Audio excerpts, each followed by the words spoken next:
د کونړ څوکۍ ولسوالۍ د یوه ګل درې زلزله ځپلې کورنۍ چې اوس په دې خیمو کې ژوند کوي وایي د سختې ګرمۍ، د څښاک پاکو اوبو کمښت او د روغتیا ساتنې په تړاو د خلکو کمه پوهه د دې لامل شوي چې ماشومان او عمر خوړلي په نس ناستي، مالاریا او نورو ډول ډول ناروغیو اخته شوي دي.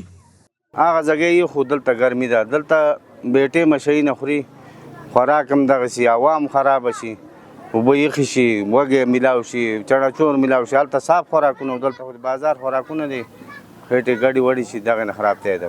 دلته ماشومان زموږ په دې کیمپ کې زیاتره په نس ناستې مرضتیا باندې اخته شوي دي. د پوستکي مرض دی، دانې پرې راختلي دي. تشنابونه موږ نه لرو، خو کوم تشنابونه یې لګولي دي هغه هم داسې موقتي شین تشنابونه دي، داسې صحیح تشنابونه یې موږ ته نه دي جوړ کړي. موږ ته د دې کیمپ دپاره پوره همکاري د اسلامي امارت او د کوم خیریه بنسټونه د دې ونه غواړو.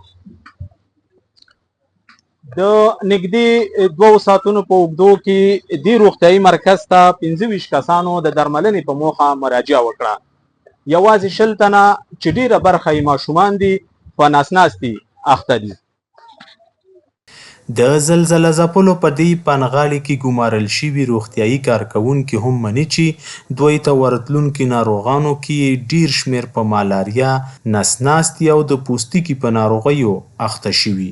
روغتیا پالان د یادو ناروغیو ډیرښت، د موسم ګرموالی او د حفظ الصحې نه مراعات کول په ګوته کوي.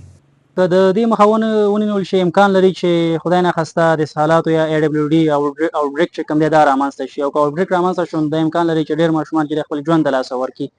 خلکو ته دا عامه پوهاوی وشي چې مواد غایطه یا رفع حاجت چې کوم دی دا په داسې یو ځای کې ترسره شي چې د هغې انتقال یا د اوبو په واسطه باندې یا د باد په واسطه باندې یا چې د مچانو په واسطه باندې چې کوم دی د یو ځای څخه چې بل ځای ته نه شي. بل خوا د کونړ عامې روغتیا ریاست مسؤلین زیاتوي چې د زلزله ځپلو په ټولو جوړو شوو پنغالو کې روغتیایي خدمتونه برابر کړي او هڅه کوي چې پر وخت د هر ډول ناروغیو په سمه توګه درملنه وکړي. د ملاریا د مخنیوي په خاطر باندې مو دغلته سروې کړې ده، دلته به په شخصنۍ توزیع کیږي، اوس هم جریان لري او په آینده کې هم پلان لرو، او د اصالات په اړه باندې هم پوهاوی جریان لري. په روغتیایي مرکزونو کې په کافي اندازه درمل شتون لري.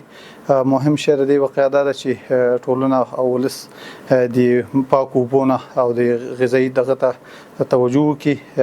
کوم مشکل نشته، د آمادګي لرو، په کافي اندازه درمل، وسایل تشخیصي هر څه شتون لري.